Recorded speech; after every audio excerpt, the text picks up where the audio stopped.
आज हूँ पवित्र शिवरात्रि। आज दिन में प्रत्येक सभा हजार हजार भक्त मानकर समागम देखा मिलता है, किंतु कोरोना कटकणा को नहीं आज प्रत्येक सभा खाँ खाँ देखा यही कटकणा केवल भक्त मान असुविधा पकई ता नुहे मंदिर पूजक असुविधा पड़ते। आम आज अच्छु रायगड़ा जिला अंबादला गाँव कपिलेश्वर मंदिर। आसतु पचारि देखा ये मंदिर पूजक अच्छे आम पाखे पचार देखा कौन कहे केमी रीतिनीति अनुसार से पूजा करमी पूजा कर सारे हजार हजार भक्त आसुच्च शिवरात्र महाशिवरात्र आज गोटे लोक ना आम शिव मंदिर आम केते दुखरे केते कष्ट केते असुविधार चलुचु। आपड़ तो जानते आप जो देखुं एतलू केते भक्त था तार किसी हिसाब नाला। आज जड़े भी किए ना आमर जहाँ जो कमिटी 10-5 लोग अच्छे सर से आम चलुचु।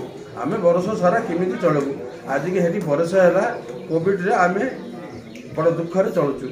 आपण मैंने किए टी साहाଯ୍य कले आम टी भले चलू आती आम अनुरोध बर्तमान पूजक असुविधा विषय से आमको जनइंट। बर्तमान आम पाखे अच्छा कमिटर सभापति पचारि देखा जाक जमार होता शिवरात्रि पालन होता जो मैंने भक्त मान भिड़ रोता ता विषय कौन कहे सभापति पचारि देखा भक्त मान बहुत किसी कार्य करुते बर्तमान से सब देखा मिलूना केमती कौन बर्तमान मैंने गत वर्ष आम बहुत जाकजमक करूँ। आमर प्रहरी भी होता अष्टप्रहरी होता शिवरात्रि बहुत गहली भी थे।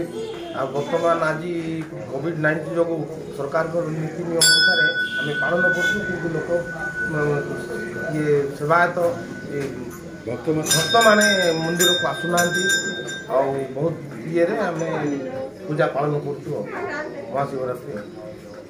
जो भगवान को दर्शन के लिए आए हैं, जो कोरोना कटकणा लगा है आपको पूरा सरकार जो लगा हुआ है जो कोरोना कटकणा उसके बारे में आपको भगवान का दर्शन करने के लिए आए हैं, कैसा प्रॉब्लम हो रहा है क्या तो मास्क की पूजा जा रहा है, हमें मास्क की प्रॉब्लम हो रहा है। पिछली बार बिना मास्क के हम पूजा करने आए थे, इस बार मास्क लगा के आना पड़ रहा है तो प्रॉब्लम तो हो रहा है। फिर भी भगवान का पूजा है तो हम जैसे सिचुएशन हो रहा है उस हिसाब से कर रहे हैं। दुख तो हो रहा है इस बात का, बस भगवान से प्रे करते हैं कि ये कोरोना जो भी है जितने भी कोई प्रॉब्लम कर रहा है तो सब ठीक हो जाए। सभापति कथा तो से रखिले जो अंतर वेदना रखिले, किंतु आम आज अच्छा आम पाखे अच्छा जड़े भक्त आज मंदिर को दर्शन कर जड़े भक्त अच्छा आम से भक्त को पचार बुझा से केमी आज पूजा विधि कर जो सरकार जो कोरोना कटकणा चली आ भितर केमी आप माने पूजा विधि करमी लगुच माने केते असुविधार सम्मुखीन होती सम्मुखीन माने कौन कि माने जो लोक गहली होता गहली आदौ ना कोविड नियम पालन कर लोक कम कम लोक आसिक दर्शन करके जाऊँगी फांका फांका लगुच सब केमती असुविधा कौन हो असुविधा कौन माने निजको टे साटिस्फैक्शन लगुनि जमी प्रति वर्ष गहली हुए लोकंर गहली जो सब टे ये लगे टे भल लगुनि आत्रा फेतरा जो प्रस्तुत किसी बसुनी जी हूँ भक्त आ भगवान एक स्वतंत्र दिन। भक्त मैंने उजागर उपवास रही यही पूजा विधि चलाई था। सरकार कोरोना कटकणा जो यह संभव हो पारि ना, तेणु किसी कांश भक्त मान मनरे असंतोष वृद्धि पाँच।